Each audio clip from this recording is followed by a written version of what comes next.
আমাদের নবীর কাছে একজন মহিলা গিয়েছিলেন। নবী মাথাটাকে নিচের দিকে করে নিচের দিকে তাকিয়ে আছেন। মহিলা বলে, ইয়া রাসূলুল্লাহ, আপনি আমার দিকে তাকান না কেন? আপনি আমার দিকে তাকান। নবী বলে, আবু বকর, এই মহিলাটাকে এখান থেকে সরিয়ে দাও। মহিলা বলে, ইয়া রাসূলুল্লাহ, কেন? নবী বলে, আবু বকর, তোমার বলি নাই এই মহিলাটাকে এখান থেকে সরিয়ে দিতে? মহিলা বলে, আবু বকর সিদ্দিক রাদিয়াল্লাহু তাআলা আনহু, আপনার নবী আমার সাথে এরকম করছে কেন? আপনার নবী আমার দিকে তাকায় না কেন?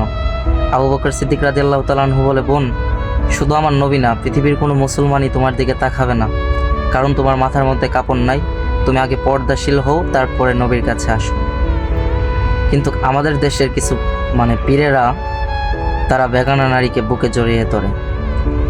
এগুলা কি রাসূলের আদর্শ? আপনি রাসূলের আদর্শ জানেন না? আপনি কোরআন পড়েন না? আপনি হাদিস পড়েন না? আল হায়া ও শুবাতুম মিনাল ইমান, যার লজ্জা শরম নাই, যার হায়া নাই, তার ইমান নাই, আপনি জানেন না? আপনি রাসূলের আদর্শই জানেন না, আপনি নিজেকে পীর দাবি করেন। আপনার যদি সেবার জন্য কোনো মহিলা প্রয়োজন হয়, আপনি বিয়ে করেন। আরেকজনে আপনার সেবা করবে, তাহলে তার স্বামীরে সেবা করবে কে? First and last question. বোন, তুমি তোমার স্বামীর সেবা করো। বোন, তুমি তোমার মা বাবার সেবা করো।